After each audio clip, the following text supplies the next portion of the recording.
mà đọc trung bờ bờ bà hay còn đặt châu nó tam long tiêu vọt bồn xa vọt bờ con này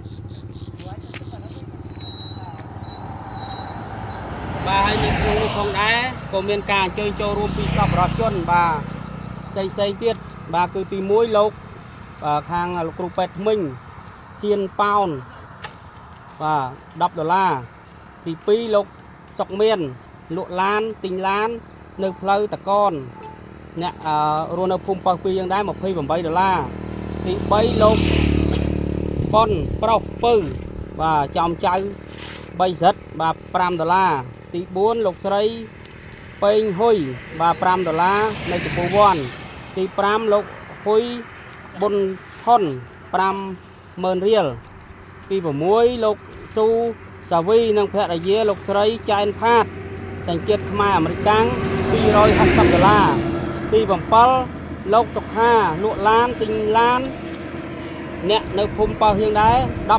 $10ទី8លោកសោតសំនៀង20,000 រៀលទី9លោកស្រីឈៀងណារ៉ុនណារីបាទសំតោឈៀងណារីបើកអសតឋាននៅផ្សារព្រៃទាអ្នកភូមិប៉ោះយើងដែរគឺ$10ទី10អ្នកស្រីត្រីស្រីណាអ្នកនៅភូមិប៉ោះយើងដែរ$10ទី11ចែសវេលុយទ្រូម៉ានីនៅព្រៃទា1$40,000 រៀលទី12លោកកេងវ៉ាន់ឌីនៅចំចៅបាទ$20,000 រៀលទី13លោកស្រីលីមេងហួយលក់ស្បែកជើងនៅចំោះជ្រូកស្ទឹងមានជ័យបាទ$28ហើយក្នុងនោះផងដែរក៏មានដាក់តាមផ្លូវលំនៅសាលាទាំងអស់ហ្នឹងបានដាក់នៅតាមផ្លូវលំខាងផ្លូវលំតាមផ្ទះបងសៀហ្នឹងគឺអំពូលសាលាចំនួន7គ្រាប់បាននៅតាមភូមិណាដាក់តាមភូមិហើយផ្សេងទៀតហ្នឹងគឺយើងមកដាក់នៅ